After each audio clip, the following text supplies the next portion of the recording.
നമസ്കാരം. പ്രതിപക്ഷ സഹകരണം ഉറപ്പാക്കണമെങ്കിൽ കീഴ്വഴക്കങ്ങളും മര്യാദകളും പാലിക്കാൻ സർക്കാർ തയ്യാറാകേണ്ടതുണ്ട് എന്ന് പ്രധാനമന്ത്രി സ്ഥാനത്ത് നിന്ന് മോദിയെ താഴെ ഇറക്കണമെന്ന മോഹം സഫലീകരിക്കുവാൻ രാഹുലിനും പ്രതിപക്ഷത്തിനും ഇനിയും ഒരുപാട് കാത്തിരിക്കേണ്ടി വരുമെന്നുള്ള പ്രതീക്ഷകൾ ആണ് ഇനിയുള്ളത്. ഉത്തർപ്രദേശിൽ BJPക്ക് കനത്ത പരാജയം ഏറ്റുവാങ്ങേണ്ടി വരുന്ന ഒരു സ്ഥിതിവിശേഷം ഉണ്ടാകാൻ പോകുന്നു.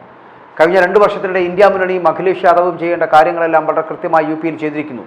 UPയിലെ ജനങ്ങൾ മാറ്റം ആഗ്രഹിക്കുന്നുണ്ട് എന്നുള്ളതിൻ്റെ പ്രത്യേകതയാണ്. കഴിഞ്ഞ മെയ് 10 UPയിൽ കനൌജിൽ അഖിലേഷ് യാദവിൻ്റെ തെരഞ്ഞെടുപ്പ് റാലിയിൽ രാഹുൽ ഗാന്ധി പറഞ്ഞ ഈ വാക്കുകൾ ഇന്ന് അച്ചട്ടായി എന്നതാണ്. പ്രധാനമന്ത്രി സ്ഥാനത്ത് നിന്ന് മോദിയെ താഴെ ഇറക്കാമെന്ന മോഹം അത് സഫലീകരിക്കുവാൻ രാഹുലിനും പ്രതിപക്ഷത്തിനും ഇനിയും ഏറെ കാത്തിരിക്കേണ്ടി വരും. രാഷ്ട്രീയത്തിലും ജീവിതത്തിലും ഏകസ്ഥിരത മാത്രമാണ്, ആ മാറ്റത്തിന് മാത്രമാണ് മാറ്റമില്ലാത്തത്.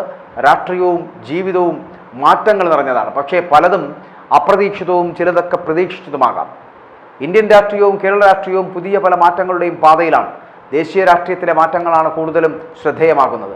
അജയൻ എന്ന് പ്രചരിപ്പിച്ച പ്രധാനമന്ത്രി നരേന്ദ്രമോദിക്ക് ക്ഷീണവും പലരും എഴുതിത്തള്ളിയ രാഹുൽ ഗാന്ധിക്ക് കുതിപ്പുമാണ് ഈ രാഷ്ട്രീയ ഇന്ത്യ നൽകിയത്. മോദിയും രാഹുലും നേർക്കുനേർ വരുന്ന ഒരു കാര്യവും നമുക്ക് കാണാൻ കഴിയും. ഒരു പതിറ്റാണ്ടിന് ശേഷം ആദ്യമായിട്ട് ലോക്സഭയിൽ രാഹുൽ ഗാന്ധി പ്രതിപക്ഷ നേതാവാകുന്നു. മോദിയും രാഹുലും തമ്മിലുള്ള നേരിട്ടുള്ള പോരാട്ടമായി ദേശീയ രാഷ്ട്രീയം മാറുന്നു.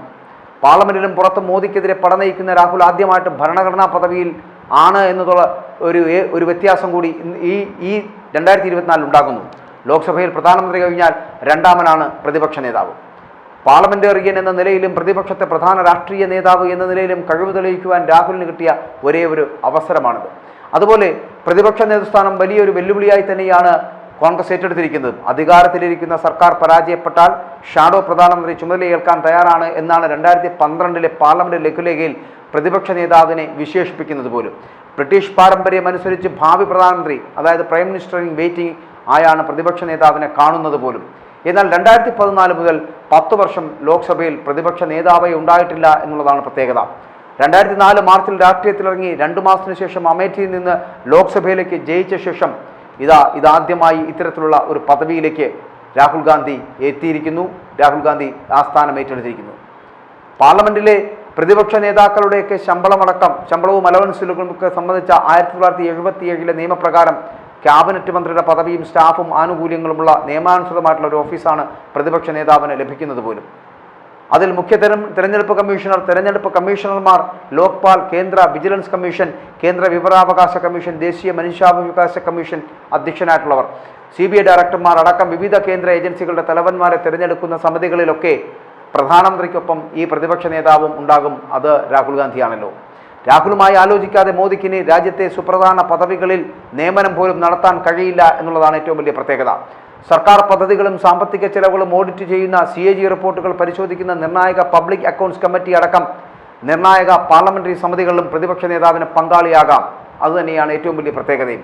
മോദി സർക്കാരിൻ്റെ കഴിഞ്ഞ 10 വർഷക്കാലവും മൃഗീയ ഭൂരിപക്ഷം ഉണ്ടായതിൻ്റെ പേരിൽ പ്രതിപക്ഷത്തെ മാനിക്കുവാനോ ഭിന്നാഭിപ്രായങ്ങൾ ഉൾക്കൊള്ളാനോ ഉള്ള താല്പര്യവും സന്നദ്ധതയും ഈ NDA കാണിച്ചില്ല എന്നുള്ളതാണ്. എന്നാൽ 236 MPമാരുള്ള പ്രതിപക്ഷത്തെ അവഗണിക്കുക അത്ര എളുപ്പമല്ല. ഇവിടെ പലപ്പോഴും നമുക്ക് മനസ്സിലാക്കാൻ കഴിയുന്ന പ്രതിപക്ഷ നേതാവെന്ന നിലയിൽ രാഹുലിൻ്റെ തുടക്കം വളരെ നന്നായി എന്ന് വേണമെങ്കിൽ പറയാം.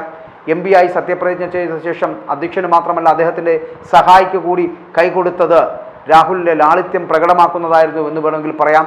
ലോക്സഭാ സ്പീക്കറായിട്ടുള്ള ഓം ബിർളയെ വേദിയിലേക്ക് ആനയിക്കുന്നതിന് മുൻപായിട്ട് പ്രധാനമന്ത്രി മോദിക്ക് ഹൃദ്യമായ ഹസ്തദാനം നൽകാൻ പോലും രാഹുൽ ഗാന്ധി മടി കാണിച്ചില്ല എന്നുള്ളതാണ്. സ്പീക്കറുടെ കസേരയിലെത്തി മിനിറ്റുകൾക്കകം അജണ്ടയിലില്ലാതെ അടിയന്തരാവസ്ഥയ്ക്കും ഇന്ദിരാഗാന്ധിക്കുമെതിരെ സ്പീക്കർ അസാധാരണമായിട്ടുള്ള പ്രമേയം വായിച്ചപ്പോൾ രാഹുൽ അക്ഷോഭ്യനായതും നമ്മൾ കണ്ടതാണ്. രാഷ്ട്രീയ വിഷയങ്ങൾ മാറ്റിവെച്ച് ദശലക്ഷക്കണക്കിന് യുവാക്കളുടെയും രാജ്യത്തിൻ്റെയും ഭാവിയെ ബാധിക്കുന്ന നീറ്റ് പരീക്ഷാ പേപ്പർ ചോർച്ചയെ പാർലമെന്റിൽ മുഖ്യ വിഷയമായി എടുക്കുന്നതിലും രാഹുലിൻ്റെ മികവും വ്യത്യസ്തതയും പ്രകടമാവുകയും ചെയ്തു. ഒരു പ്രതിപക്ഷ നേതാവായി രാഹുൽ തീർച്ചയായിട്ടും അവിടെ മാറുകയായിരുന്നു. നീറ്റ് പരീക്ഷാ ക്രമക്കേടിൽ യുവജനങ്ങൾ ആശങ്കാകുലരാണ് എന്നും എന്താണ് സംഭവിക്കാൻ പോകുന്നതെന്ന് അവർക്കറിയില്ല എന്നും 24 ലക്ഷം വിദ്യാർത്ഥികളുടെ ആശങ്കകൾ ഉന്നയിക്കുന്നതിൽ ഇന്ത്യയുടെ സർക്കാരും പ്രതിപക്ഷവും ഒരുമിച്ചാണ് എന്ന സന്ദേശവും ഉറപ്പും പാർലമെന്റിൽ നിന്ന് യുവജനങ്ങൾക്ക് നൽകുവാൻ കഴിയണമെന്നാണ് രാഹുലിൻ്റെ ആവശ്യം. അങ്ങനെ യുവാക്കളെ സംബന്ധിക്കുന്ന വിഷയത്തിൽ മാന്യമായിട്ടുള്ള നല്ല ചർച്ച നടക്കണമെന്ന് പ്രധാനമന്ത്രിയോട് അഭ്യർത്ഥിക്കുന്നു എന്ന് രാഹുൽ ഗാന്ധി പറഞ്ഞു. ഇന്ത്യയുടെ ഭാവി യുവാക്കളാണ് എന്നും അതിനാൽ യുവാക്കളുടെ പ്രശ്നമാണ് ഏറ്റവും പ്രധാനമെന്നും ഇന്ത്യ ബ്ലോക്കിലെ എല്ലാവരും കരുതുന്നുവെന്നും രാഹുൽ ഗാന്ധിയുടെ ഈ പ്രസ്താവന രാജ്യത്തിനാകെ പ്രതീക്ഷ നൽകുന്നതാണ് എന്നുകൂടി ചിന്തിക്കേണ്ടിയിരിക്കുന്നു. എന്നാൽ ദുരന്തമായി മാറിയ നീറ്റ് തട്ടിപ്പിനെക്കുറിച്ച് ചർച്ച വേണമെന്നാവശ്യപ്പെട്ട പ്രതിപക്ഷ നേതാവിൻ്റെ മൈക്ക് ഓഫാക്കിയ നടപടി ജനാധിപത്യത്തിൽ തീർത്തും തെറ്റായി എന്ന് പറയാതിരിക്കാൻ കഴിയില്ല. മൈക്ക് ഓഫാക്കിയതിൽ രാഹുലിനെ നിശബ്ദനാക്കാനാകില്ല എന്നറിയണം. പ്രതിപക്ഷത്തെ നിശബ്ദമാക്കി തോന്നിയപടി മുന്നോട്ട് പോകുവാനുള്ള കേന്ദ്ര സർക്കാരിൻ്റെ ഏകപക്ഷീയ ധിക്കാര നിലപാട് തുടരുന്നത് ആപത്താണ് എന്നുള്ള സൂചനകൾ പുറത്തു വരുന്നുമുണ്ട്. ഏകപക്ഷീയമായി സ്പീക്കറെ നിയമിച്ചപ്പോഴും കീഴ്വഴക്കം പാലിച്ച് ഡെപ്യൂട്ടി സ്പീക്കർ പദവിയിൽ ചർച്ച പോലും നടത്താൻ BJP തയ്യാറായില്ല എന്നതും ഓർക്കേണ്ടതുണ്ട്. BJPക്ക് തനിയെ കേവല ഭൂരിപക്ഷമില്ല എന്നതും പ്രതിപക്ഷ ശബ്ദം ശക്തമായി ഉയർത്തുവാനുള്ള ജനവിധിയാണ് എന്നതും അംഗീകരിച്ചേ മതിയാകൂ ഇനിയെങ്കിലും NDA. ഇവിടെ വെല്ലുവിളികൾ ഒരുപാടുണ്ട് എന്ന് പറയേണ്ടിയിരിക്കുന്നു. ചരിത്രം കുറിച്ച 2 ഭാരത് ജോഡോ യാത്രകളിലൂടെയും പൊതു തിരഞ്ഞെടുപ്പിലെ കോൺഗ്രസിൻ്റെ പുനരുജ്ജീവനത്തിലൂടെയും ഒക്കെ കഴിവുള്ള ബഹുജന നേതാവായി രാഹുൽ ഗാന്ധി മാറി കഴിഞ്ഞിരിക്കുന്നു. കോൺഗ്രസിൻ്റെയും പ്രതിപക്ഷ ഇന്ത്യ മുന്നണിയുടെയും ഒക്കെ പ്രധാന നേതാവ് എന്ന നിലയിൽ പ്രതിപക്ഷ നേതാവിന് ഭാരിച്ച ഉത്തരവാദിത്തങ്ങൾ അത് അദ്ദേഹത്തിൻ്റെ പക്കലേക്ക് എത്തിയിരിക്കുന്നു. ശക്തമായ സർക്കാരും ശക്തമായ പ്രതിപക്ഷവുമാണ് ജനാധിപത്യത്തിൻ്റെ ശക്തി എന്ന് പറയപ്പെടുന്നത്. കേന്ദ്ര സർക്കാരിൻ്റെ പിഴവുകളും കുറ്റങ്ങളും കുറവുകളും അതിക്രമങ്ങളും തുറന്നുകാട്ടി ഭരിക്കുന്നവരെ പ്രതിക്കൂട്ടിൽ നിർത്തുവാനും ഒപ്പം തന്നെ ക്രിയാത്മക വിമർശനം നടത്തുവാനും പ്രതിപക്ഷ നേതാവിന് കഴിയണം. ഒപ്പം തന്നെ തിരുത്തലുകളും അത്യാവശ്യമായി ചെയ്യേണ്ടതുണ്ട്. തുടർച്ചയായി 5ാം തവണയാണ് രാഹുൽ ലോക്സഭാ അംഗമാകുന്നത്. പാർലമെന്റിൽ മുഴുവൻ സമയവും ചെലവഴിക്കാൻ രാഹുൽ നേരത്തെ ശ്രദ്ധിച്ചിരുന്നില്ല. പാർലമെന്റ് സമ്മേളന കാലത്ത് പലപ്പോഴും വിദേശയാത്ര അടക്കം ഇദ്ദേഹം ചെയ്തിട്ടുണ്ട്. അത് വിവാദമാവുകയും ചെയ്തിട്ടുണ്ട്. പാർലമെന്റ് മന്ദിരത്തിലെത്തിയ ശേഷവും സഭയിലേക്ക് മിക്കപ്പോഴും ചെല്ലാതിരിക്കുന്ന പ്രധാനമന്ത്രി മോദിയുടെ പാത പ്രതിപക്ഷത്തിന് ചേർന്നതാകില്ല എന്നുള്ള ഓർമ്മപ്പെടുത്തൽ കൂടിയുണ്ട്. എന്നാൽ മോദിയെ നേരിട്ട് ആക്രമിച്ച് ഉശ്രൻ പ്രസംഗങ്ങളുമായി രാഹുൽ തിളങ്ങിയിട്ടുമുണ്ട് പലപ്പോഴും. സർക്കാരിനെയും ഒപ്പം പ്രധാനമന്ത്രിയെയും കണ്ണടച്ചെതിർക്കുന്ന പ്രതിപക്ഷ നേതാവാകില്ല എന്ന സൂചന കൂടിയാണ് രാഹുലിൻ്റെ ആദ്യ ദിവസങ്ങളിലെ പ്രകടനമെന്ന് പറയപ്പെടുന്നത്. സർക്കാർ സഹകരിച്ചാൽ ക്രിയാത്മകമായിട്ടുള്ള പ്രതിപക്ഷമാവുക എന്നതാണ് രാഹുലിൻ്റെ നയമെന്ന് AICCയുടെ സംഘടനാ ചുമതലയുള്ള ജനറൽ സെക്രട്ടറി അടക്കം അത് പുറത്തു പറയുകയും ചെയ്യുന്നുണ്ട്. വളരെ നല്ല കാര്യമാണ് അത്തരത്തിലുള്ളത്. കാരണം ഒന്നിനും ഇങ്ങനെ ശാഠ്യം പിടിക്കേണ്ട കാര്യമില്ല. സർക്കാരിൻ്റെ വീഴ്ചകളെ ചൂണ്ടിക്കാണിക്കുകയും തെറ്റായ നയങ്ങളെ എതിർക്കുകയും ചെയ്യുക മാത്രമല്ല പ്രതിപക്ഷത്തിൻ്റെ റോൾ. ഒപ്പം തന്നെ വിമർശനങ്ങൾ ക്രിയാത്മകമായാലേ രാജ്യത്തിനും പാർലമെൻ്ററി ജനാധിപത്യത്തിനും അത് മുതൽക്കൂട്ടാകൂ എന്നുകൂടി വിശ്വസിക്കേണ്ടതുണ്ട്. അതുകൊണ്ട് തന്നെ പാർലമെൻറ്റിലെ ചർച്ചകളുടെ ഗുണനിലവാരം ഉയർത്തുവാൻ വേണ്ടി സ്പീക്കറും സർക്കാരും സഹകരിക്കുകയും പ്രതിപക്ഷത്തിന് ന്യായമായിട്ടുള്ള അവരുടെ അവസരം ആ അവസരവും സമയവും നൽകുകയും വേണമെന്നത് പ്രധാനമായിട്ടുള്ള ഒരു ആവശ്യമാണ്. അതുകൊണ്ട് തന്നെ പാർലമെന്റ് നടപടികൾ സുഗമമായി സുതാര്യമായി നടത്തുന്നതിനുള്ള മുഖ്യ ഉത്തരവാദിത്വം സർക്കാരിനും അതിൻ്റെ സഭാധ്യക്ഷനുമാണ്. പ്രതിപക്ഷ സഹകരണം ഉറപ്പാക്കണമെങ്കിൽ കീഴ്വഴക്കങ്ങളും മര്യാദകളും പാലിക്കുവാൻ സർക്കാർ തയ്യാറാകേണ്ടതുണ്ട്. മാത്രമല്ല പ്രതിപക്ഷ MPമാരുടെ ശബ്ദവും രാജ്യത്തെ ജനങ്ങളുടേതാണ് എന്ന് മനസ്സിലാക്കുക. ജനപ്രതിനിധികൾക്ക് തുല്യാവകാശവും തുല്യാവസരവും തുല്യനീതിയും എന്നതാണ് ജനാധിപത്യത്തിൻ്റെ കാതലെന്ന് പറയപ്പെടുന്നത്. ഭരണം മെച്ചപ്പെടുത്തുവാനും തെറ്റുകൾ തിരുത്തുവാനും സർക്കാരിനെ പ്രേരിപ്പിക്കുന്നതും നിർബന്ധിക്കുന്നതുമാകണം പ്രതിപക്ഷ നേതാവിൻ്റെ ഇടപെടലുകൾ എന്ന് പറയുന്നത്. അക്കാര്യത്തിൽ രാഹുൽ ഗാന്ധി ഇന്ത്യയുടെ പ്രതീക്ഷയാണ് എന്ന് പറയുന്നതിൽ തെറ്റില്ല.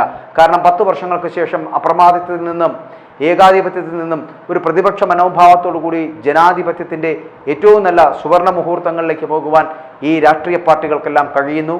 ഒപ്പം തന്നെ ഭരണ പ്രതിപക്ഷങ്ങൾ പരസ്പരം കൊമ്പുകോർക്കാതെ ആശയവിനിമയങ്ങൾ നടത്തി ജനങ്ങൾക്ക് ഉപകാരപ്രദമാകുന്ന നടപടികൾ സ്വീകരിച്ച് മുന്നോട്ട് പോകേണ്ടതാണ്.